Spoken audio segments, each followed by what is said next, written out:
नमस्कार विद्यार्थी मित्रांनो, कसे आहात सर्व? तयारी सर्वांची अगदी जोरातच चालू असेल. राज्यसेवा खूप तोंडावरच आल्यासारखी आहे आता. खूप कमी काळ राहिलेला आहे राज्यसेवेसाठी आणि आपली सिरीज हा राज्यसेवा पूर्वपरीक्षेची जी सिरीज होती त्यासाठी तुम्ही इतका उत्तम प्रतिसाद दिलात आणि आमचाही उत्साह वाढवलात. हा त्या सिरीजमधलाच एक शेवटचा व्हिडिओ म्हणता येईल. 2020ला जाता जाता तुम्ही सर्व व्हिडिओ बघून अवश्य जा, कारण खूप प्रश्न हे रिपीट होतात किंवा खूप प्रश्नांची लिंक ही मागील प्रश्नांच्या लिंकसोबत जोडलेली असते. त्याच्यामुळे खूप प्रश्न आपल्याला टॅकलही करणं सोपं जातं. कारण GSचा एक प्रश्न तुम्हाला बरोबर येण्यासाठी एक पुस्तक म्हटलं तरी तुम्हाला चाळावं लागतं. तर एखादा प्रश्न तुमचा मागील वर्षांच्या प्रश्नपत्रिकामधून टॅकल होत असेल तर हे अतिशय उत्तम आहे. तुम्ही अवश्य हे व्हिडिओ बघून जा.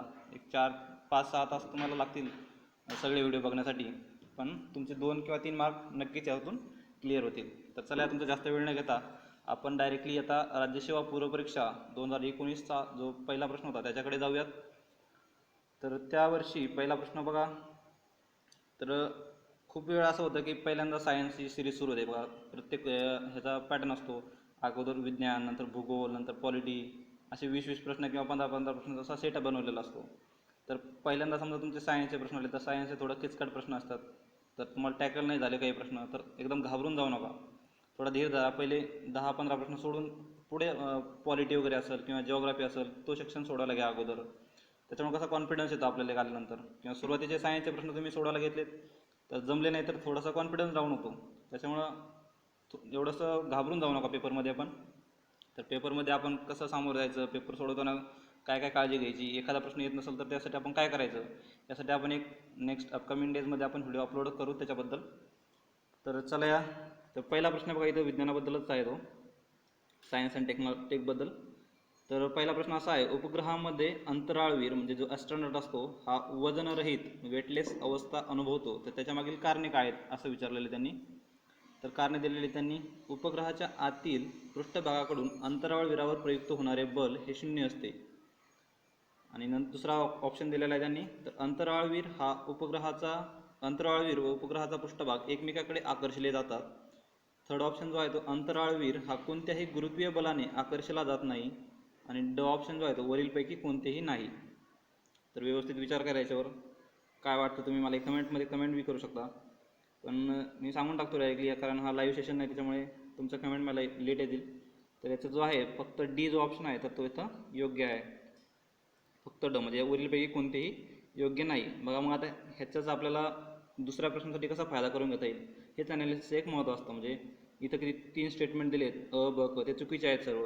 मग काय, उपग्रहाच्या वायातील पृष्ठावर अंतराळी प्रयुक्त होणारे बल 0 असते, हा एक तुम्हाला स्टेटमेंट दिला जाऊ शकतो कोणत्या वेगळ्या प्रश्नामध्ये. तर अंतराळवीर हा उपग्रहाचा पृष्ठभाग एकमेकाकडे आकर्षले जातात का असंही विचारलं जाऊ शकतं. तर हे थोडंसं तुम्ही डिटेलमधून बघून घेणे गरजेचं ठरतं आणि त्यालाच तर ॲनालिसिस म्हटलं जातं. तर इथं संबंधित प्रश्नामध्ये योग्य उत्तर जे आहे तर ते ड आहे, फक्त ड, वरीलपैकी कोणतेही नाही. चला पुढचा प्रश्न बघूयात. सेकंड क्वेश्चन जो आहे तो, इलेक्ट्रॉनिक दळणवळण पद्धतीमध्ये म्हणजे डिजिटल पद्धतीमध्ये अंकात्मक संदेश, त्या अंकात्मक संदेशाबद्दल काही स्टेटमेंट दिलेले आहेत. त्याच्यातील आपल्याला कोणती विधाने सत्य आहेत ते विचारलेलं आहे त्यांनी. तर पहिलं जे विधान आहे तर ते, सलग संदेश संच पुरवत नाहीत. थोडंसं आपण इंग्लिशमध्ये पण बघू सायमल्टेनियसली, कारण मराठीतले काही शब्द खूप समजण्यास किचकट असतात तर इंग्लिशमध्ये थोडंसं टॅकल करणं सोपं जातं. तर do not provide a continuous set of values, म्हणजे फर्स्ट स्टेटमेंट जे आहे तर do not provide a continuous set of values, continuous set देत नाही. दुसरा स्टेटमेंट आहे तर represent values as discrete steps, utilize binary system म्हणजे बायनरी संख्या पद्धतीचा उपयोग करतात. आणि दशमान आणि द्विमान बायनरी या दोन्ही संख्या पद्धतीचा उपयोग करतात. तर यातील कोणती विधाने सत्य आहेत असा प्रश्न आहे त्यांचा. त्याच्यातील जे आहे तर ड विधान जर सोडलं आपण, दशमान आणि द्विमान या दोन्ही संख्या पद्धतीचा उपयोग करतात, हे सोडलं तर बाकी सर्व विधाने हे सत्य आहेत. म्हणजेच काय, तर विधान पर्याय क्रमांक 3 जो आहे, अ ब आणि क हे विधाने सत्य आहेत. त्याच्यामुळे अ ब क ही विधाने सत्य आहेत. म्हणजेच काय, सलग संदेश संच पुरवत नाहीत, स्वतंत्र विलग पायऱ्यांमध्ये सादर केलेले जातात आणि बायनरी द्विमान संख्या पद्धतीचा उपयोग करतात. फक्त जे आहे दशमान आणि द्विमान हे दोन्ही सोबत केले जात नाहीत, त्याच्यामुळे ड विधान चुकीचं ठरतं. त्याच्यामुळे पर्याय क्रमांक आपल्याला 3 हा इथं योग्य मिळतो. त्याच्यामुळे प्रश्न क्रमांक 2 जो आहे तर त्याचा योग्य उत्तर आहे 3. चला पुढील प्रश्नाकडे जाऊयात आपण.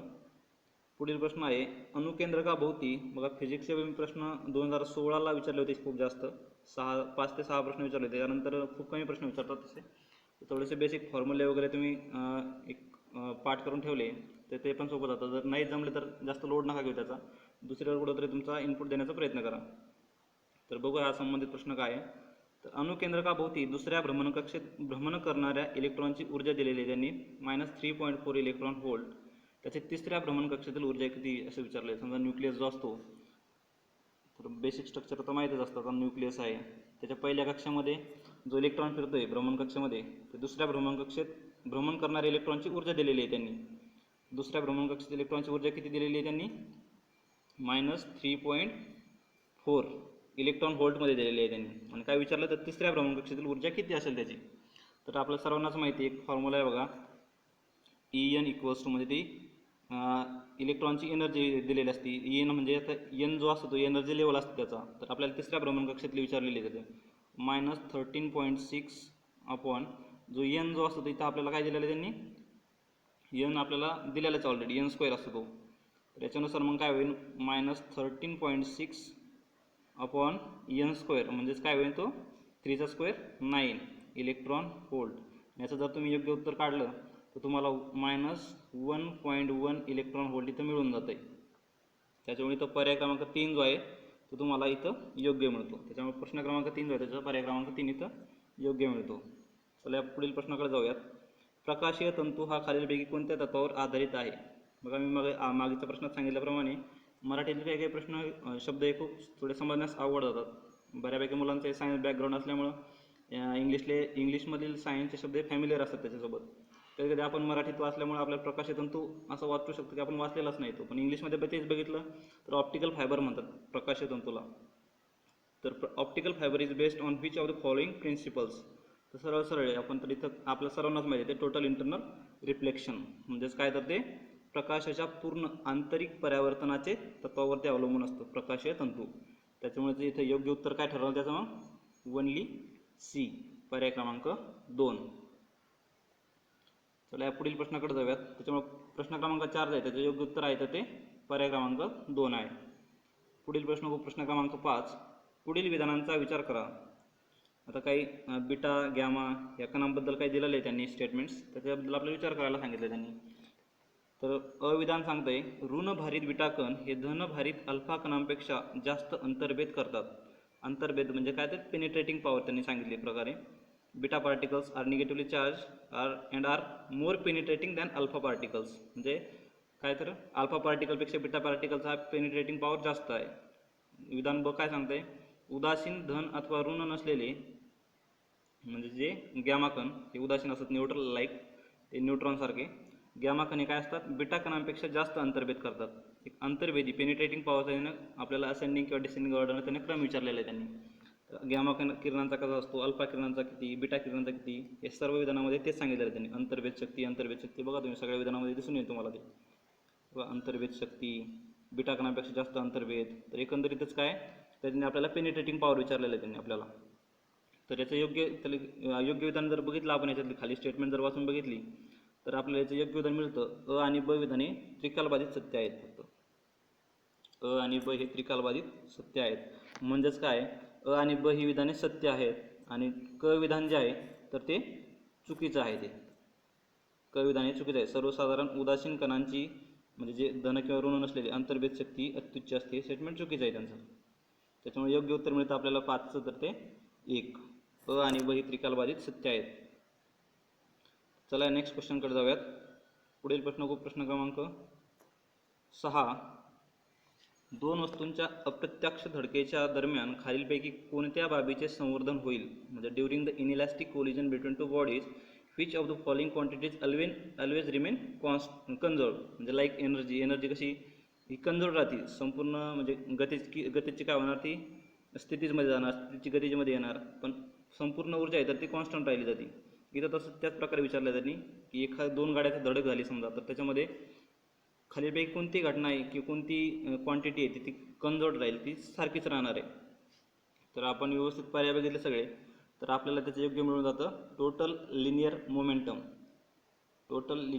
मोमेंटम, पर्याय क्रमांक 3. म्हणजे त्याला काय म्हणतात मराठीत, संपूर्ण एकरेषीय ऊर्जा. चला पुढील प्रश्नाकडे जाऊयात. प्रश्न क्रमांक 7.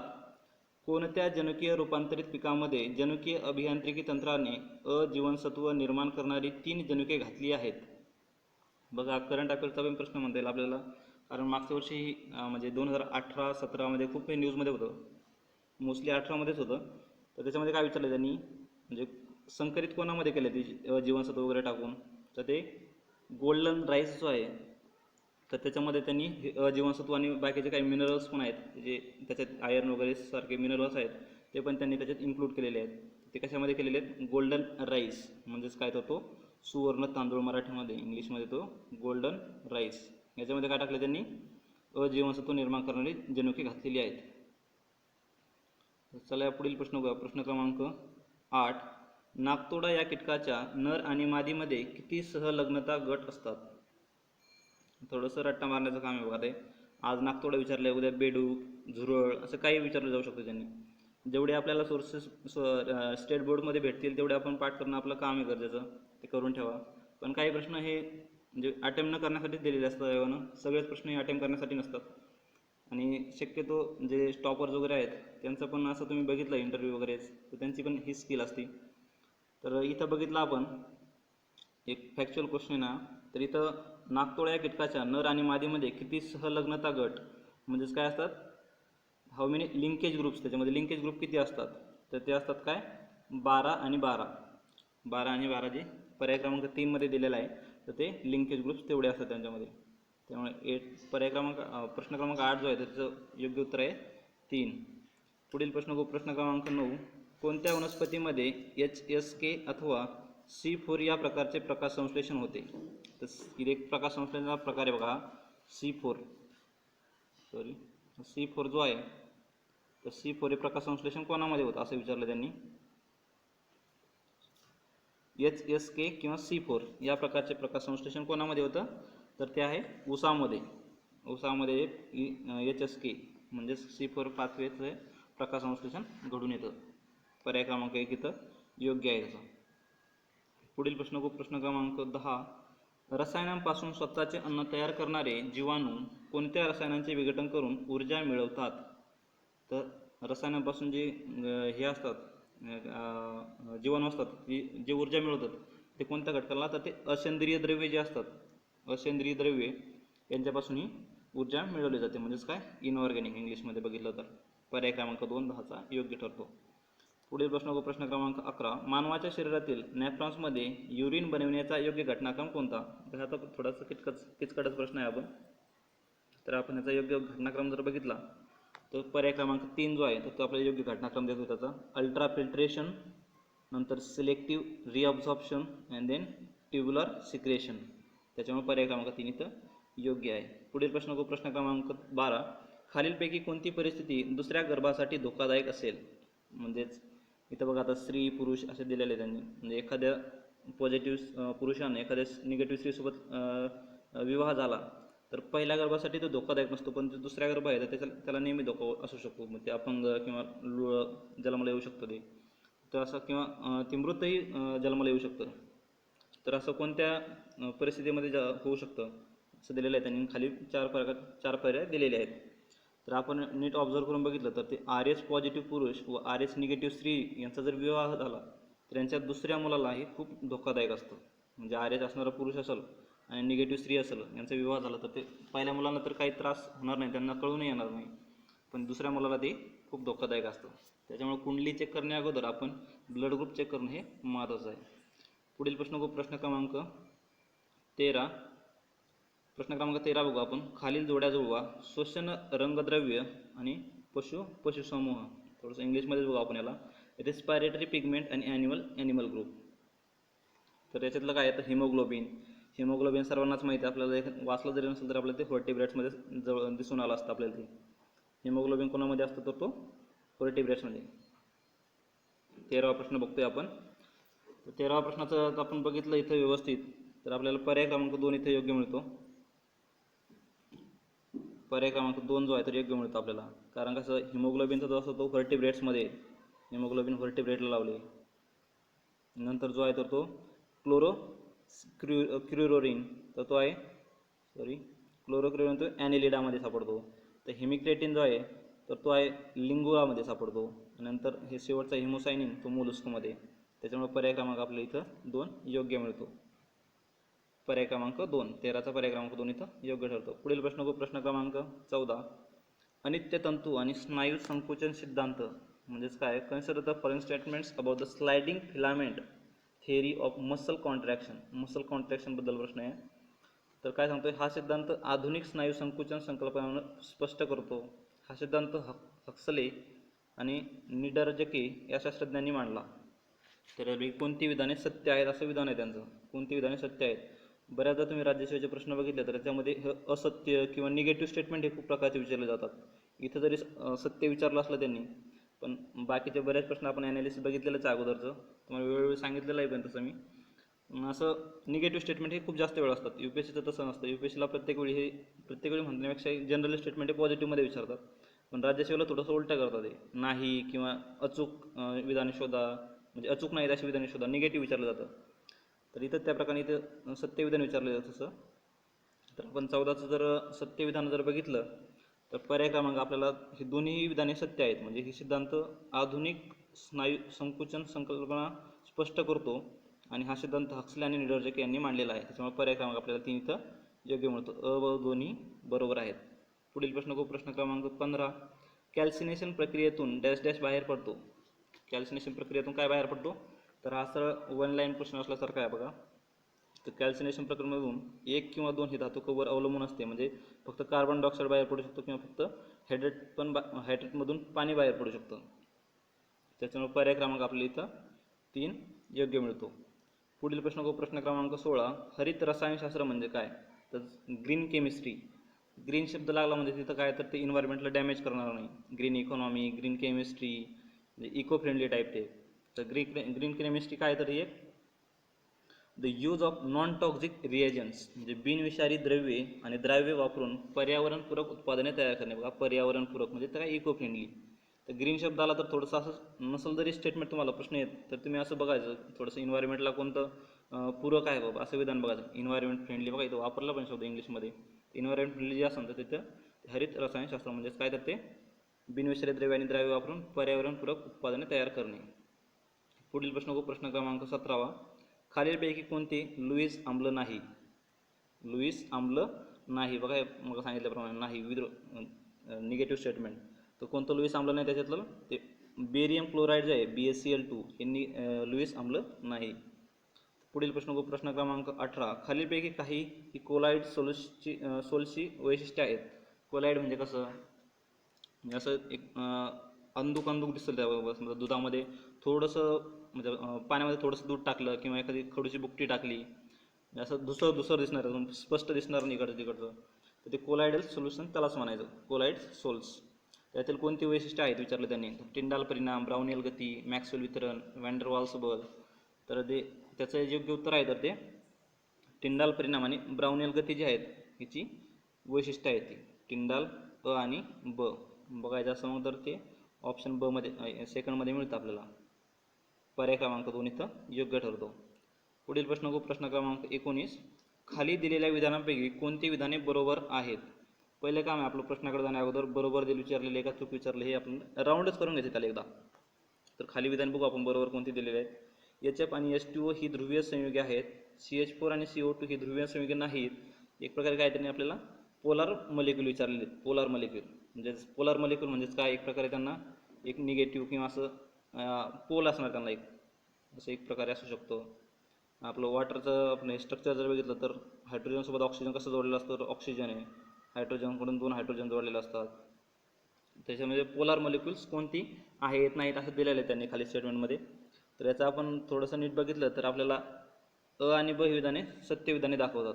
म्हणजे HF आणि H2 ही ध्रुवीय संयुगे आहेत आणि CH4 आणि CO2 म्हणजेच मिथेन आणि कार्बन डायऑक्साईड ध्रुवीय संयुगे नाही येते. तर त्याच्यामुळे आपल्याला पर्याय क्रमांक 1 इथे योग्य मिळतो. पुढील प्रश्नाकडे जाऊयात. प्रश्न क्रमांक 20. खालीलपैकी कोणती अभिक्रियाकारके अमोनिया तयार करण्यासाठी वापरतात? प्युअर केमिस्ट्रीचा प्रश्न आहे बघा आता. तर अमोनिया तयार करण्यासाठी कोणती केमिकल्स वापरतात? तर ते NH4Cl + CaOH2, N2 + H2, CaCN2 + H2O. पर्याय उत्तर देते अ आणि ब, ब क, अ ब आणि क आणि अ ब क. तर आपण याचं योग्य उत्तर मिळतं आपल्याला पर्याय क्रमांक 4. म्हणजेच काय, तरी सर्वचे सर्व ही अमोनिया तयार करण्यासाठी वापरली जातात. पुढील प्रश्न बघू, प्रश्न क्रमांक 21. आता बघा 20 प्रश्न सांगितल्याप्रमाणे तुम्हाला हे सायन्स संपलेले आहेत इथं. तर आपण पुढील प्रश्न आता कशाबद्दल बघू, भारतीय स्वतंत्र कायदा म्हणजेच काय, हे पॉलिटीबद्दलचे प्रश्न बघा. 47 मुळे संविधान सभेच्या स्थानामध्ये झालेल्या बदलाबाबतची खालील विधाने विचारात घ्या. 47 मुळे संविधान सभेत म्हणजे कॉन्स्टिट्यूंट असेंब्ली जी होती त्याच्यामध्ये काय काय फरक पडले बाबा, तर असं विचारलेलं आहे त्यांनी. तर पहिलं विधान सांगते, संविधान सभा पूर्ण सार्वभौम संस्था बनली, म्हणजे काय सोव्हरेन असेंब्ली बनली ती. संविधान सभा ही स्वतंत्र भारताची पहिली संसद बनली. नीट लक्षपूर्वक बघा, पॉलिटिक्स एकही प्रश्न चुकता कामा नये. आपण सायन्समध्ये आपण थोडीशी हॅगे केली तरी चालेल, पण पॉलिटीमध्ये बिलकुल हॅगे चालणार नाही. एकही प्रश्न चुकलेला चालणार नाही आपल्याला. आणि खूप सोपे प्रश्न आहेत बघा पॉलिटीचे. तर संविधान सभा ही पूर्ण सार्वभौम संस्था बनली, सार्वभौम बनली. नंतर दुसरं काय स्टेटमेंट आहे, स्वतंत्र भारताची पहिली संसद बनली. आणि तिसरा स्टेटमेंट सांगतोय, जेव्हा संविधान सभा विधिमंडळ संस्था म्हणून भरत असे तेव्हा तिच्या अध्यक्षस्थानी डॉक्टर राजेंद्र प्रसाद असत. आणि चौथं स्टेटमेंट सांगतोय, संविधान सभेची सदस्य संख्या 389च्या तुलनेने 299 पर्यंत कमी झाली ती. तर आपल्याला बघा, एखादं तुम्हाला वाटलं की एकही स्टेटमेंट आपल्याला येत नाही, थोडंसं डीपमध्ये गेलं तर तुम्हाला जाणून येईल. हे खूप वेळा वाचलेलं असेल तुम्ही, की संविधान सभा जेव्हा ही विधिमंडळ म्हणून भरत असेल तर त्यावेळेस राजेंद्र प्रसाद नव्हते. ती घटनात्मक जेव्हा भरत असेल तर त्यावेळेस राजेंद्र प्रसाद होते. पण विधिमंडळ भरत असेल तर ती जी.व्ही. मावळंकर जे होते तर ते बसत होते तिथं, ते अध्यक्षस्थानी होते. त्याच्यामुळं पर्याय क्रमांक जो क विधान जे आहे तर ते चुकीचं ठरतं.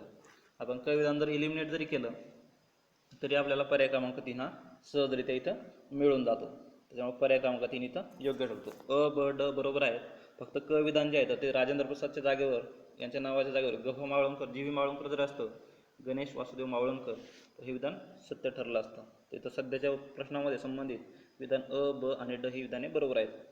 त्याच्यामुळं प्रश्न येत जरी नसाल तर तुम्ही पूर्ण वाचून घेणं गरजेचं आहे. प्रश्न एखादा तरी तुम्हाला स्टेटमेंट येत असेल तर एक इलिमिनेट केला तर ह्याचा समजा एकाला जरी माहीत असतं हा राजेंद्र प्रसाद चुकीचा आहे, त्यांनी इलिमिनेट केला तर बरोबर त्या पर्याय क्रमांक 3 पर्यंत तो गेला असता. पुढील प्रश्न प्रश्न क्रमांक 22. 1978च्या 44व्या घटनादुरुस्ती अधिनियमाद्वारे राष्ट्रीय आणीबाणीच्या संदर्भात खालीलपैकी कोणती तरतूद केलेली नाही. बघा नाही, मग सांगितल्याप्रमाणे निगेटिव्ह स्टेटमेंट, नाहीला पहिलं आपलं क्लिक करून ठेवणं. आणि कोणत्या घटनादुरुस्तीबद्दल विचारते ते 44व्या घटनादुरुस्तीबद्दल. आता खाली बरेचसे बदल दिलेले आहेत. तर 44व्या घटनादुरुस्तीचा तुम्ही एक अभ्यास केलेला असेल थोडाफार तर तुम्हाला जाणून होईल की 44व्या घटनादुरुस्तीने जेवढे काही बदल केलेले आहेत की 42ला रिटर्न करण्यासाठीचे केलेले आहेत. म्हणजे इंदिरा गांधीचं ज्यावेळेस सरकार होतं त्यावेळेस 42वी घटनादुरुस्ती झाली होती 76ला, आणि नंतर अपोजिशनचं सरकार आलं ते 1978ला. नंतर इंदिरा गांधीने जेवढे काही त्यांची इमर्जन्सी लावण्यासाठी जेवढे काही नियम बनवले होते किंवा काही तरतुद्या केल्या होत्या 42व्या घटनादुरुस्तीनंतर, तर सगळ्या 44व्या घटनादुरुस्तीनंतर मागे घेण्यात आलेल्या होत्या. म्हणजे 44 आणि 42 एकमेकांना एक विरोध असल्यासारखं ते विरोधी स्टेटमेंट असतं. त्याच्यामध्ये दोघांमध्ये जर तुलना केली तरी तर आपण थोडंसं विधान वाचून बघितली तर आपल्याला 22 जर पर्याय क्रमांक हा 4 मिळतो इथं. जर संसदेच्या कोणत्याही सभागृहाने आणीबाणीच्या घोषणेला विरोध करणारा अथवा आणीबाणी चालू ठेवण्यास विरोध करणारा ठराव कोणत्याही वेळा मंजूर केला तर राष्ट्रपतींनी आणीबाणी मागे घेण्याचा घोषणा करणे आवश्यक असते. तर हे विधाने चुकीचं आहे बघा. हे विधान ही तरतूद त्याच्यात केलेलीच नव्हती. पर्याय क्रमांक 4 इथं योग्य ठरतो. 22चा पर्याय क्रमांक 4. पुढील प्रश्न क्रमांक 23. खालील विधाने विचारात घ्या. मूळच्या राज्यघटनेत उपराष्ट्रपतीची निवड संसदेच्या दोन्ही सभागृहाच्या संयुक्त बैठकीत व्हावी अशी तरतूद होती. थोडंसं वाचल्यासारखं वाटत नाही स्टेटमेंट आहे, तरी आपण पुढचे स्टेटमेंट बघू. 1961च्या 11व्या घटनादुरुस्तीने उपराष्ट्रपतीची निवडीची पद्धत बदलण्यात आली. आणि विधान सांगतं, उपराष्ट्रपतीची निवड दोन्ही सभागृहाच्या केवळ निर्वाचित सदस्याच्या निवड मंडळाकडून केली जाते.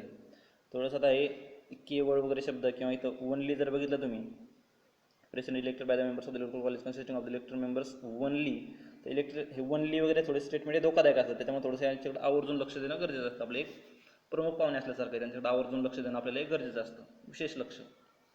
त्या केवळकडे थोडंसं जास्त लक्ष ठेवायचं. तर केवळ निर्वाचित सदस्यांच्या निवडी मंडळातून केली जाते. आणि विधान ड सांगतोय, निवड मंडळ इलेक्टोरल कॉलेज अपूर्ण होते या कारणास्तव उपराष्ट्रपतीच्या निवडणुकीला आव्हान देता येत नाही. म्हणजे त्याला काय ज्युडिशियल रिव्ह्यू नाही असं एक प्रकार चॅलेंज करता येत नाही कोर्टमध्ये असं सांगायचं त्याला. तर आपल्याला त्यांनी काय विचारलं इथं तर देता येत नाही. तर वरील विधाने बरोबर कोणते आणि चूक कोणते असं विचारलेलं आहे त्यांनी. थोडंसं आपण काळजीपूर्वक लक्ष देऊन बघितलं तर आपल्या इथं अ ब आणि ड विधाने बरोबर दिसतात. फक्त उपराष्ट्रपतीचे केवळ शब्द त्याच्यामुळं इथं ते क चूक ठरतं बघा ते. त्याच्यामुळं अ ब ड बरोबर आहेत पण क हे विधाने चूक आहे. पर्याय क्रमांक 3 इथं योग्य मिळतो. त्याच्यामुळं 23चा जो आहे पर्याय क्रमांक 3 इथं योग्य मिळतो. पुढील प्रश्न क्रमांक 24.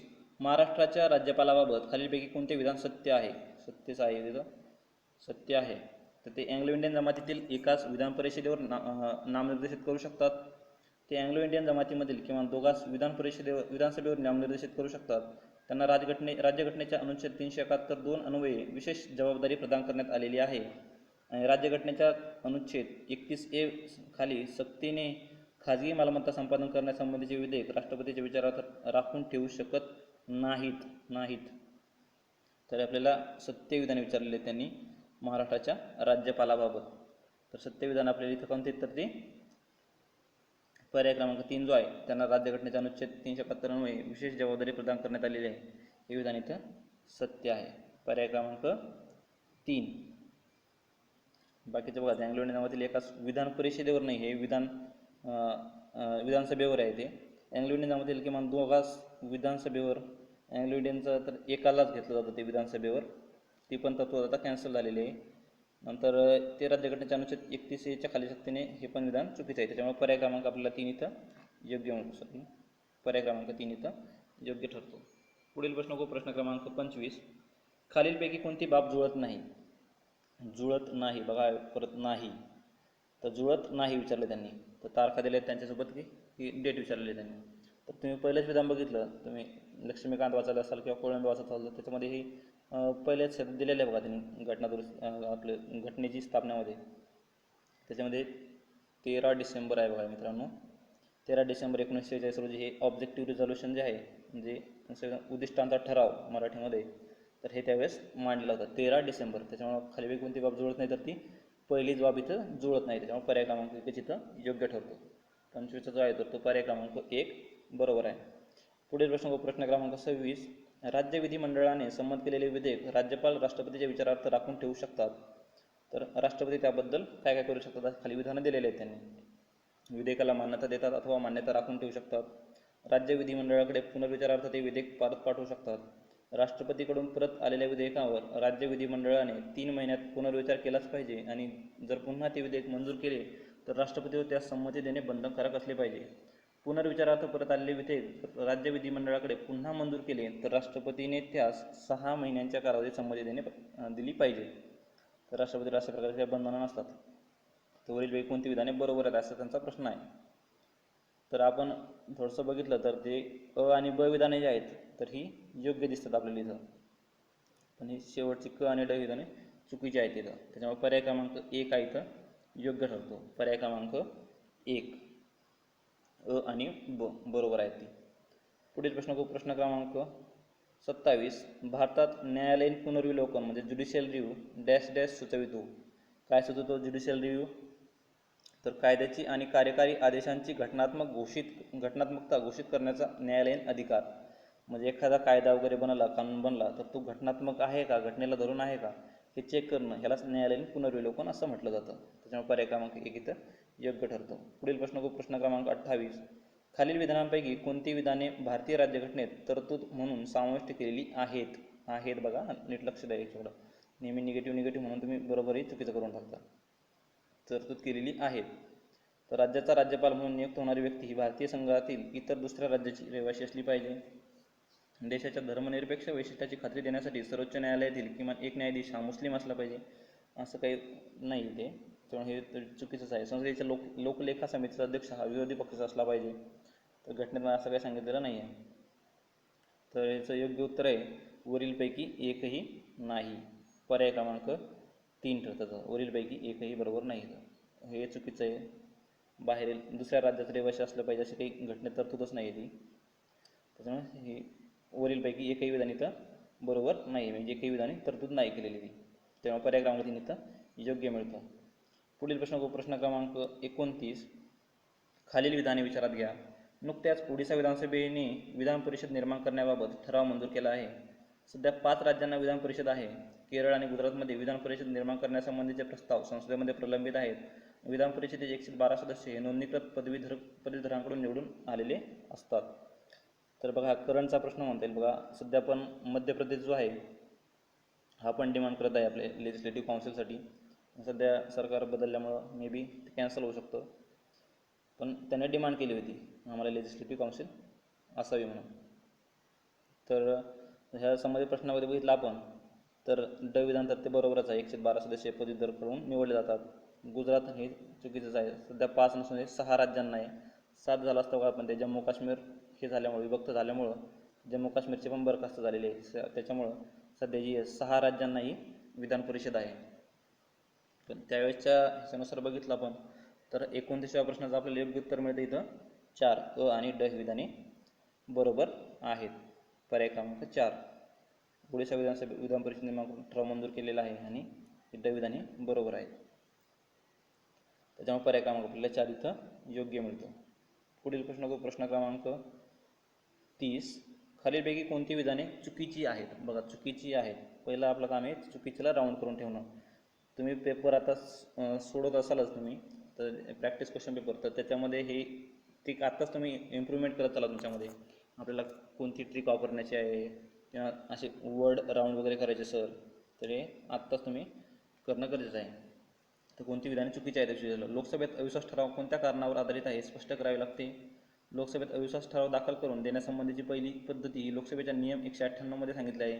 अविश्वास ठराव एकदा दाखल झाल्यानंतर तो दाखल करण्यास मंजुरी मिळाल्यापासून 10 दिवसाच्या आत चर्चेत घेतला पाहिजे. आणि इटलीमध्ये सरकारला संसदेच्या दोन्ही सभागृहांच्या पाठिंब्याची गरज असते. तर खाली त्यांना अ, ब, क अशी विधाने दिलेली आहेत. त्यातील कोणती विधान चुकीचे आहे असं बघितलं आपण तर आपल्याला लगेच जाणून येईल. तर अविधान जे आहे तर ते चुकीचं आहे. कारण लोकसभेत जेव्हा नो कॉन्फिडन्स मोशन किंवा लोकसभेत अविश्वासाचा ठराव मांडायचा असतो त्यावेळेस त्यांना कारण देणं गरजेचं नसतं. कोणत्या कारणावर तुम्ही अविश्वास दाखवत आहे असं विचारलं जाऊ शकत नाही. त्याच्यामुळे चुकीचे विधान जे फक्त त्याच्यामुळे पर्याय विधाने पण बघून घ्यायची. 198 सांगितली जाते. कारण अशा प्रश्नातून असा डेटा भेटतो ना, तो कुठल्या बुकमध्ये आपल्याला सहसा भेटत नाही. किंवा आता इटलीमध्ये सरकारला संसदेत दोन्ही सभागृहांच्या पाठिंब्याची गरज असते, हा कुठं आपण शक्यतो न वाचलेला डेटा असतो. हे चुकीचे विधान कोणते आहे तर ती फक्त पर्याय क्रमांक 1. पुढील प्रश्न क्रमांक 31. भारतीय निर्वाचन आयोगाबाबत म्हणजेच इलेक्शन कमिशन ऑफ इंडिया खालीलपैकी कोणते विधान चुकीचे आहेत? तुम्ही सगळ्याचे विधान वाचून घ्या तरी तर कळून येईल. तर विधान ब जे आहे म्हणजे विधान सेकंड जे आहे तर मुख्य निर्वाचन आयुक्तांचे स्थान अथवा दर्जा हा सर्वोच्च न्यायालयाच्या न्यायाधीश समान असतो. तर हे थोडंसं विरोधाभासी येते. ऑर्डर ऑफ प्रेसिडेन्समध्ये पोझिशन ऑफ स्टेटस आणि जज ऑफ दी सुप्रीम कोर्ट हे विधान चुकीचं आहे इथं. त्याच्यामुळे चुकीचं विधान विचारलेलं त्यांनी आपल्याला. तर पर्याय क्रमांक 2 इथं योग्य मिळतं. त्याच्यामुळे पर्याय क्रमांक 2. पुढील प्रश्न क्रमांक 32. खालील तरतुदी विचारात घ्या. मित्रांनो, एक सांगावंसं वाटतं मला. हा लाईव्ह सेशन असल्यामुळे तुम्हाला काही प्रॉब्लेम येत असेल तर तुम्ही मला कमेंट करा. आमची टीम नक्कीच त्याच्यावर रिप्लाय करेल. तुम्हाला काही इश्यू असेल तर तुम्ही मेलही करू शकता, पण अवश्य कमेंट करा तुमचा प्रॉब्लेम. आम्ही sorry about that, we can't take live session. तर बघूयात. 32वा प्रश्न जो आहे खालील तरतुदी विचारात घ्या. 32वा प्रश्न काय तर ते भारतीय राज्यघटना अनुच्छेद 21 नुसार कोणत्याही व्यक्तीचे जीवित किंवा व्यक्तिगत स्वातंत्र्य कायद्याच्या योग्य प्रक्रियेशिवाय हिरावून घेतले जाणार नाही. कायद्याच्या योग्य प्रक्रियेशिवाय, बघा थोडंसं लक्ष ठेवायचं, प्रत्येक शब्दाकडे लक्ष ठेवायचं. पॉलिटीमध्ये हा फक्त शब्दांचा गोळ आहे, बाकी काहीच नाही. बाकी सगळे जनरल स्टेटमेंट्स वगैरे, राईट, फंडामेंटल राईट, ड्युटीज सगळ्यांना माहीत असतात. फक्त शब्दांचा घोळ केला जातो. Due process of law. तर आपण थोडाफार जरी अभ्यास केला असेल तर कायद्याची योग्य प्रक्रिया आपल्याला माहीतच असेल. ड्यू प्रोसेस ऑफ लॉ नसून आपल्याकडे काय असतं, procedure establish by law. Procedure establish by law असते आपल्याकडं. तर त्याच्यामुळं विचारात घेतात त्यांनी तरतुदी नाही विचारलेलं बघा. परत निगेटिव्ह इथं नाही. तर 32चं जर आपण थोडंसं बघितलं तर अच विधान हे ते बरोबर नाही. त्यामुळे पर्याय क्रमांक अ इथं योग्य ठरतो. पुढील प्रश्न क्रमांक 33. खालील विधाने विचारात घ्या. भारतीय राज्यघटनेच्या अनुच्छेद 2 ते सांगताय की प्रदेशाचा समावेश अथवा त्यांची नवीन राज्यामध्ये स्थापना यासंबंधी आहे. आणि 3 कलम जे आहेत ते अस्तित्वात असलेल्या केंद्रशासित प्रदेशासह घटक राज्यांच्या स्थापनेसंबंधी अथवा बदलासंबंधी तरतुदी करते. आणि अनुच्छेद 3 खाली असलेले विधेयक हे केवळ लोकसभेतच मांडले जाऊ शकते. मग सांगितल्याप्रमाणे बघा, केवळ शब्द खूप आपले प्रमुख पाहुणे येते, त्यांना असं आवर्जून त्यांना एक पाहुणचार दिला पाहिजे, आपण त्यांच्याकडे योग्य लक्ष दिलं पाहिजे, तर ते केवळ लोकसभेतच मांडले जाऊ शकते. थोडंसं हे सावध राहायचं या शब्दांपासून, प्रमुख पाहुण्यापासून थोडंसं सावध राहायचं. पाहुणे कसे टोमणे वगैरे लावत असतात, त्याच्यामुळे सावध राहायचं. तर संबंधित प्रश्नामध्ये आपण बघितलं तर काय विचारलं त्यांनी, योग्य आहेत. तर वरील दोन्ही विधाने योग्य आहेत, पण एक पाहुण्यामुळे आपले विधान चुकीचं आहे, त्याच्यामुळे हे पर्याय क्रमांक 2 इथं योग्य मिळतो. पर्याय क्रमांक 2 अ आणि ब. पुढील प्रश्न क्रमांक 34. लोक न्यायालयाबाबत म्हणजेच काय, तर ते लोक अदालत इज कोणते विधान बरोबर नाही. परत नाही वनली प्रमुख पाहुणे आहेत आपले, तर हे बरोबर नाही लोक अदालताबाबत. तर ते खाली विधाने दिले बघा. कायदेशीर सेवा अधिसत्ता अधिनियम 1987 नुसार लोक न्यायालयांना वैधानिक दर्जा दिला गेला. लोक न्यायालयांना केवळ सेवेतील अथवा सेवानिवृत्त न्यायिक व्यक्तींचा समावेश होऊ शकतो. केवळ बघा इथं थोडंसं नीट वाचत चला. दिलेला प्रत्येक निर्णय हा अंतिम असतो आणि तो दोन्ही पक्षावर बंधनकारक असतो. लोक न्यायालयाने दिलेला निर्णय हा दिवाणी न्यायालयाने दिलेल्या निवाड्या समान असतो. तर आपल्याला काय विचारलं त्यांनी, बरोबर नाहीत विचारलेलं त्यांनी. तर 34चं आपण बघितलं थोडंसं लक्ष देऊन, तर ते केवळ सेवेतील अथवा सेवानिवृत्त न्यायिक व्यक्तींचा समावेश होऊ शकतो, हे विधान चुकीचं आहे. विधान 2 हे चुकीचं आहे. पर्याय क्रमांक 2 इथं त्याच्यामुळे योग्य ठरतं. पुढील प्रश्न क्रमांक 35. राज्य पुनर्रचना आयोग आणि कायदा याबाबतीत खालील विधाने विचारात घ्या. आयोगाची नियुक्ती डिसेंबर 1953 मध्ये केली गेली आणि त्याच्याबद्दल बऱ्याचशा स्टेटमेंट केलेले आहेत त्यांनी. तर आपण तर राज्य पुनर्रचना आयोगाबद्दल काही विधानं केलेली आहेत त्यांनी. तर याचं आपण थोडंसं बघितलं संपूर्ण विधानं वाचून, तर आपल्याला कळून येईल त्याच्यामध्ये अ आणि ड विधाने जे आहेत हीच फक्त इथं बरोबर आहेत, म्हणजेच काय तर योग्य आहेत. तर त्याने काय विचारलं आपल्याला, विधाने योग्य आहेत. तर अ विधान जे आहे, आयोगाची नियुक्ती डिसेंबर 1953 मध्ये केली गेली आणि ड विधान जे आहेत, राज्य पुनर्रचना अधिनियम 31 ऑगस्ट 1956 रोजी मंजूर झाला, हीच विधाने सत्य आहे. त्याच्यामुळे पर्याय क्रमांक 4 इथं योग्य मिळतो. पर्याय क्रमांक 4. पुढील प्रश्न बघू. एकतेच्या पुतळ्याबाबत, हा बघा करंट अफेअरचा प्रश्न आहे. एकतेच्या पुतळ्याबाबत स्टॅच्यू ऑफ युनिटी खालीलपैकी कोणती विधाने चुकीची आहेत? चुकीची आहेत. चुकीची कोणती विधाने दिलेले आहेत त्यांनी स्टेटमेंट. 182 मीटर उंच असलेला एकतेचा पुतळा हा न्यूयॉर्कच्या स्वातंत्र्य देवतेच्या पुतळ्यापेक्षा आकाराने दुप्पट उंचीचा आहे. नंतर पुतळ्याची मीटरमध्ये असलेली उंची ही गुजरातच्या एकूण विधानसभा मतदारसंघाची बरोबरीची साधलेली आहे. विधान 3 सांगते, 31 ऑक्टोबर 2018 हा दिवस सरदार वल्लभभाई पटेल यांचा 145वा नसून तो 143वा आहे जन्मदिवस म्हणून साजरा केला गेला आणि वरीलपैकी एक नाही. तर बऱ्याच मुलांनी हे विधान क्लिक केलं होतं. तर हे 143वा नव्हतं ते, नसून तर ते आपलं 145 नसून ते 143 आहे. पण इथं काहीतरी चुकीची विधाने विचारलेली आहेत आपल्याला त्यांनी. तर त्याच्यामुळे आपल्याला पर्याय क्रमांक काय मिळणार मग, तर 36चा आहे पर्याय क्रमांक 3 मिळणार. सॉरी आपल्याला पर्याय क्रमांक 3 इथं योग्य मिळणार आहे. बऱ्याच जणांनी कसं म्हणलं होतं, हा 145 असू शकतो, याच्यामध्ये गफलत करू शकत नाही. पण बघा हा अंकाचा खेळ पण इथं खेळलेला आहे. पुढील प्रश्न क्रमांक 37. खालील विधाने विचारात घ्या. मानवी सांगाड्यात 5 प्रकारची हाडे असतात. वजनाला आधार देणे, हालचाली सुलभ करणे ही लांब हाडांची कार्य आहेत. स्नायू बंधांना दबावापासून वाचवणे सपाट हाडांची म्हणजे फ्लॅट बोनची कार्य आहेत. त्याच्यातील कोणती विधाने बरोबर आहेत असं विचारलेले आपल्याला. अ आणि ब विधान ही फक्त बरोबर आहेत. फ्लॅट बोन्स जो आहे तर हा विधाने फ्लॅट बोन्स जे आहे तर ही विधाने चुकीची आहेत तिथं. तेव्हा विधान अ ब बरोबर आहेत. पर्याय क्रमांक 1 योग्य ठरतो. पुढील प्रश्न क्रमांक 38. परमाणु पुरवठादार गट, हा बघा पुन्हा करंट अफेअरचाच प्रश्न आहे. न्यूक्लिअर सप्लायर्स ग्रुप बाबत खालीलपैकी कोणती विधाने बरोबर नाही. तर सुरुवातीला परमाणु पुरवठादार गटात 7 सरकारे सहभागी होती. 7 सरकारे. नंतर 2018 पर्यंत परमाणु पुरवठादार गटात 51 सरकारे आली. नंतर 18-19 परमाणु पुरवठादार गटाच्या अध्यक्षपदी लॅटव्हिया आहे आणि अणु तंत्रज्ञान निर्यातदार बनण्यासाठी भारत हा परमाणु पुरवठादार गटात सामील होऊ इच्छितो. तर काय विचार आपल्याला बरोबर नाही विचारलेले विधान आहे त्यांची. तर ह्याचे योग्य विधान आहे 2018 पर्यंत परमाणु पुरवठादार गटात सॉफ्टवेअरचा प्रॉब्लेम आहे.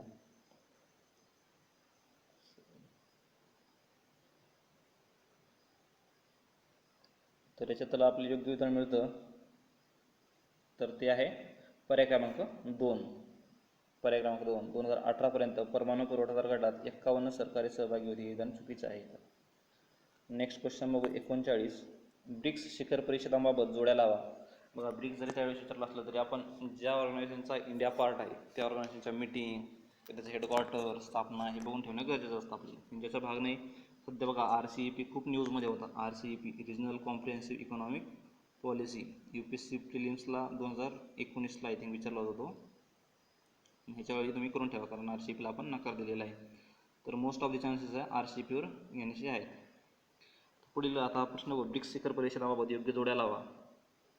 तुम्हाला 1-2 जरी जोड्या येत असल्या याच्यात तर जोड्या लावायचा प्रश्न थोडंसं एक लॉजिक असतं. एक मॅजिकही म्हणता येईल त्याला. सर गेम खेळण्यासारखा तो. तर याचा आपण योग्य जोड्या लावल्या तर आपल्याला पर्याय क्रमांक 2 इथं योग्य मिळतो. पर्याय क्रमांक 2.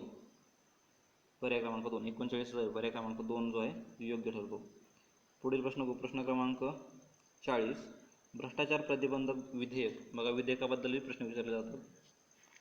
त्याच्यामुळे आता नवीन पास झालेले विधेयक, ट्रिपल तलाकबद्दल असेल, नंतर बाकीचे कोणते विधेयक असतील अजून ते पण तुम्ही व्यवस्थित करून ठेवणं गरजेचं आहे. तर भ्रष्टाचार प्रतिबंधक दुरुस्ती विधेयक 2018 बाबतीत खालीलपैकी कोणती विधान चुकीची आहेत विचारले त्यांनी. तर विधेयक लाच देणे हा आता गुन्हा ठरवण्याची खास तरतूद करण्यात आलेली आहे. या विधेयकाने भ्रष्टाचार प्रतिबंधक अधिनियम 1988 मधील विविध तरतुदी बदलल्या आहेत. नंतर या विधेयकात न्यायमूर्ती BS चव्हाण यांच्या अध्यक्षतेखालील 21व्या विधी आयोगाने केलेल्या शिफारशीचा समावेश केलेला आहे. नंतर सनदी सेवकांना लाच देणाऱ्या नागरिकांना दोषी ठरवल्यामुळे भ्रष्टाचार प्रतिबंधक कायद्यास युनोच्या भ्रष्टाचार विरोधी परिषदेच्या तत्वांशी सुसंगत करण्यात आलेली आहे. तर याच्यातील काय आपल्याला चुकीचे विधान विचारले त्यांनी. तर आपण याच्यातील विधान जे 3 जे आहे तर या विधेयकास न्यायमूर्ती BS चव्हाण हे विधान समावेश करण्यात आलेले हे विधान चुकीचं आहे. त्याच्यामुळे पर्याय क्रमांक 3 आहे इथं योग्य ठरतो. पर्याय क्रमांक 3. पुढील प्रश्न क्रमांक 41. 31 जानेवारी 2018 रोजी जगाच्या मोठ्या भागात दुर्मिळ अशी ब्ल्यू मून खूप रेअर घटना घडली होती. या घटनेसंदर्भित खालील विधाने विचारात घ्या. तर काय याचं विधान बघू आपण. ब्ल्यू मून, सुपरमून आणि पूर्ण चंद्रग्रहण हा एकाच दिवशी आलेला दुर्मिळ क्षण होता. नंतर विधान ब सांगताय, जेव्हा 2 पूर्ण चंद्र एकाच कॅलेंडर महिन्यात दिसतात तेव्हा दुसऱ्या चंद्रास सुपरमून म्हणतात. जेव्हा पूर्णचंद्र हा पृथ्वी कक्षेच्या अगदी निकट असतो तेव्हा ब्ल्यू मून असे संबोधले जाते. तर बघा, हे दोन्ही विधान चुकीचे आहेत खालची, ब आणि क. त्याच्यामुळे योग्य विधान मिळतं आपल्याला फक्त ब्ल्यू मून, सुपरमून आणि पूर्ण चंद्रग्रहण हा एकाच दिवशी असलेला दुर्मिळ असा क्षण असतो. म्हणजे काय तर ते चंद्र आपल्याला थोडासा खूप मोठा झालेला दिसतो नेहमीपेक्षा, त्यालाच ब्ल्यू मून म्हटलं जातं. त्यावेळेस काय ब्ल्यू मून, सुपरमून आणि पूर्ण चंद्रग्रहण हे एकाच दिवशी घडून आलेलं असतं. त्याच्यामुळे पर्याय क्रमांक 1 इथं योग्य मिळतो. पुढील प्रश्न क्रमांक 42. स्वच्छ सर्वेक्षण ग्रामीण पुरस्कार 2018 बाबत खालील विधाने विचारात घ्या. भारतात हरियाणास सर्वोत्कृष्ट राज्याचे स्थान मिळाले आहे. नंतर महाराष्ट्रात दुसऱ्या सर्वोत्कृष्ट राज्याचे स्थान मिळाले आहे महाराष्ट्राला. महाराष्ट्राच्या सातारा जिल्ह्यात सर्वोत्कृष्ट जिल्ह्याचे स्थान मिळाले आहे आणि महाराष्ट्राच्या नाशिक जिल्ह्यात सर्वाधिक नागरिकांच्या सहभागाबद्दल प्रथम स्थान मिळाले आहे. तर आपल्याला काय विचारलं त्यांनी विधाने विचारात घ्यावे विचारलं आहे. तर 42 आपल्याला योग्य उत्तर मिळतं पर्याय क्रमांक 3 अ, क आणि ड. फक्त ब विधान हे महाराष्ट्रात दुसऱ्या सर्वोत्कृष्ट राज्याचे स्थान मिळाले हे विधान चुकीचे आहे. आय थिंक तिसऱ्या होत्या त्यावेळेस करंटचा क्वेश्चन होता बघा. पुढील प्रश्न क्रमांक 43. टिक्का रोगाचा प्रादुर्भाव खालीलपैकी कोणत्या पिकास होतो. टिक्का रोग कोणावर पडतो, तो कशावर, कोणत्या पिकावर पडतो, तर तो भुईमुगावर पडला जातो टिक्का. हा ॲनालिसिसचा फायदा बघा. हा प्रश्न अगोदरही विचारला गेलेला होता आयोगाने. हा रिपीट झालेला प्रश्न आहे. तुम्ही ॲनालिसिस बघितला असता तर तुम्ही टिक्का रोगाचा बरोबर पर्याय मारला असेल. भुईमुग, टिक्का रोग हा भुईमुगावर पडला जातो. त्याच्यामुळे असे प्रश्न रिपीट होत होतात. खूपदा आपल्या इतकं वाचन करून आपल्या काही प्रश्न वाचण्यात येत नाही, तर त्याचे ॲनालिसिस किंवा टेस्ट वगैरे सोडून त्याच्यामध्ये कवर केले जातात. पुढील प्रश्न क्रमांक 44. खालील विधाने विचारात घ्या. जुलै 2018पर्यंत 167 देशामध्ये एकूण 1092 जागतिक वारसास्थळे आहेत. हा पण करंटचा प्रश्न आहे. तर याच्यात आपण विधानं जर बघितली तर अ, ब, ड ही विधाने बरोबर आहेत. अ ब ड विधाने बरोबर आहेत. फक्त जी क विधान जे आहे ते भारतात 39 जागतिक वारसा स्थळे आहेत हे विधानं चुकीचे आहेत, तर ती 37 आहेत. तिसरं विधान option number A 1 is correct here. So let's check another question. पुढील प्रश्न बघूयात. खालील विधाने विचारात घ्या. भारताची युनोच्या मानवी हक्कांच्या संदर्भातील सर्वोच्च संस्थेवर 1 जानेवारी 2019 पासून सुरू होणाऱ्या 3 वर्षांच्या कालावधीसाठी निवड झालेली आहे. युनोच्या मानवी हक्क परिषदेच्या निवडणुकीत आशिया पॅसिफिक गटात सर्व उमेदवारांमध्ये सर्वाधिक अशी 188 मध्ये भारताने मिळाले आहेत. आणि भारत हा यापूर्वी जिनेव्हा स्थित मानवी हक्क परिषदेवर 2010 ते 13 ते 16 आणि या काळासाठी निवडला गेलेला होता. तर कोणती विधाने सत्य आहेत? तर कोणती विधान सत्य आहेत? त्याच्यातील अ आणि ब विधाने सत्य आहेत. पर्याय क्रमांक 2 इथं योग्य मिळतो. पर्याय क्रमांक 2. पुढील प्रश्न बघू. प्रश्न क्रमांक 46. जगातील सर्वाधिक वेगवान सुपर संगणक कोणता आहे? ॲक्च्युअल प्रश्न आहे बघा आहे. तर सुपर संगणक कोणता होता? तर हा समिट. न्यूजमध्ये पण होता त्यावेळेस, त्याच्यामुळे विचारलं असेल तर समिट हा योग्य उत्तर त्याचा. पर्याय क्रमांक 3. पुढील प्रश्न बघू. प्रश्न क्रमांक 47. खालीलपैकी कोणती विधाने बिनचूक आहेत? मग असे थोडेसे ह्या एक वेळेस तुम्ही थोडंसं कमी वाचन केलं तरी चालेल एखाद्या याचं, पण ह्या शब्दावर थोडासा जास्त अभ्यास करून ठेवा. बिनचूक, कारण किती वाचन केलं ना असे शब्द तुम्ही गफलत केली तर ते वाचण्याला फायदाच नाही. त्यामुळे practice is the most important. तर बिनचूक आहेत. बिनचूक, बिन म्हणजे काय? नाही, आणि चूक म्हणजे चूक. तर बिनचूक आहेत कोणती तरी आहेत तर ती म्हणजे ती करेक्ट आहे त्याच्याला त्यांनी एक प्रकारे. तर बघू खाली विधाने. तर भारताच्या म्यानमार सीमेवर असलेला मिझोरम राज्यातील जोखावथार व इमिग्रेशन तपासणी नाका हा इमिग्रेशन तपासणी नाका सुरू केलेला आहे. म्यानमारच्या सीमेवर असलेला मिझोरम राज्यातील जोखावथार हा झोरिनपुरी नंतरचा दुसरा तपासणी नाका आहे. म्यानमारबरोबर भारतीची 1751 भारतीची झालं तिथं भारताची 1751 किमी लांबीची सीमा असून ती अरुणाचल प्रदेश, नागालँड, आसाम आणि मेघालय राज्यांना स्पर्श करते. कोणती विधाने बिनचूक आहेत म्हणजे ती करेक्ट आहेत, चूक नसलेली. तर ते जर बघितलं आपण तर अ आणि ब विधाने बिनचूक आहेत. पर्याय क्रमांक 1 योग्य मिळतो. पुढील प्रश्न प्रश्न क्रमांक 48. खालीपैकी कोणती विधाने चुकीची आहेत? बघा परत निगेटिव्ह स्टेटमेंट. कोणती विधाने चुकीची आहेत? भारताचे पहिले पर्यावरणपूरक जैवइंधन बायोफ्युल युक्त विमान चेन्नई आणि बेंगळुरू दरम्यान उडाले. हे खूप न्यूज होतं त्या न्यूजमध्ये त्यावेळेस.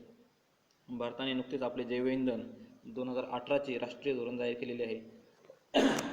सॉरी, जसा कोरडा पडला. या धोरणावर 2030 पर्यंत पेट्रोलमध्ये 20% इथेनॉलचे मिश्रण करण्याचे उद्दिष्ट ठेवण्यात आलेले आहे आणि वरीलपैकी एकही नाही. तर कोणती विधान चुकीची आहेत असं विचारलं त्यांनी. तर आपण नीट बघितलं त्याचं विधान जे आहे भारताचे पहिले पर्यावरणपूरक युक्त विमान चेन्नई आणि बेंगळुरू दरम्यान उडाले हे विधान चुकीचं आहे इथं. तर पुढील प्रश्नाकडे जाऊयात. प्रश्न क्रमांक 49. नुकतेच बॉनेट शार्क मासा बातम्यांमध्ये होता, त्यासंबंधी खालील विधाने विचारात घ्या. प्रामुख्याने समुद्र गवत सीग्रास खातो. तो प्रामुख्याने हिंदी महासागर आणि अरबी समुद्रात आढळतो. तर दिलेल्या पर्यायातून योग्य विधाने निवडा असा प्रश्न केलेला आहे त्यांनी. त्यातलं विधान अ जे आहे तर ते तेवढंच योग्य आहे. ते हिंदी महासागर किंवा अरबी समुद्रात त्याच्यामध्ये आढळत नाहीत. त्याच्यामुळे विधान 1 हा योग्य आहे. पुढील प्रश्न क्रमांक 50. खालील विधाने विचारात घ्या. भारतातील कोणत्याही राज्याचे विशेष दर्जा असलेले राज्य म्हणजे स्पेशल कॅटेगरी स्टेट असे वर्गीकरण करण्यासाठी कोणत्याही प्रकारची तरतूद राज्यघटनेत समाविष्ट नाही. राष्ट्रीय विकास परिषदेने सर्वप्रथम 1969 साली जम्मू आणि काश्मीर, आसाम आणि नागालँड या राज्यांना विशेष दर्जा असलेली राज्य म्हणून मंजुरी दिली. तर केंद्रीय प्रायोजित योजनांचा आवश्यक असणारा निधी 90% निधी हा विशेष दर्जा असलेल्या राज्यांना केंद्र शासनाकडून दिला जातो. तर सामान्य वर्गातील राज्यांच्या बाबतीत हा निधी 60% असतो. तर काय विचारलं? चुकीची आहेत विचारले. विधाने कोणती चुकीची आहेत? तर काय याच्यातलं विधान जे आहे वरील एकही विधान हे याच्यातलं चुकीचं नाही. पर्याय क्रमांक 4 वरीलपैकी एकही नाही. म्हणजे काय सर्व विधाने ही बरोबर आहेत. बघा हा डेटा तुम्ही एक मेमोराईज करून ठेवणं गरजेचं आहे. मग स्पेशल कॅटेगरी स्टेटसचा राज्यघटनेत समाविष्ट नाही अशा प्रकारचे खूप प्रश्न आयोगाने विचारलेले आहेत. नंतर 69 साली कोणाकोणाला जम्मू काश्मीर, आसाम आणि नागालँडला यांनी विशेष राज्य म्हणून दिलेलं होतं. 90% निधी त्यांना दिला जातो आणि बाकीच्यांना 60% दिला जातो. तर बस मित्रांनो इतकंच.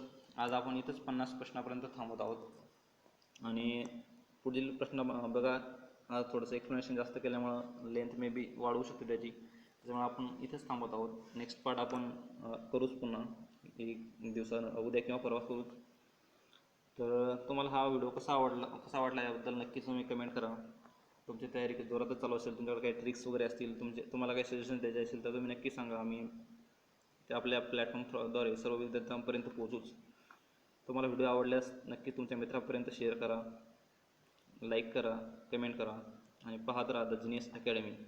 बस थँक्यू सो मच मित्रांनो. थांबूया.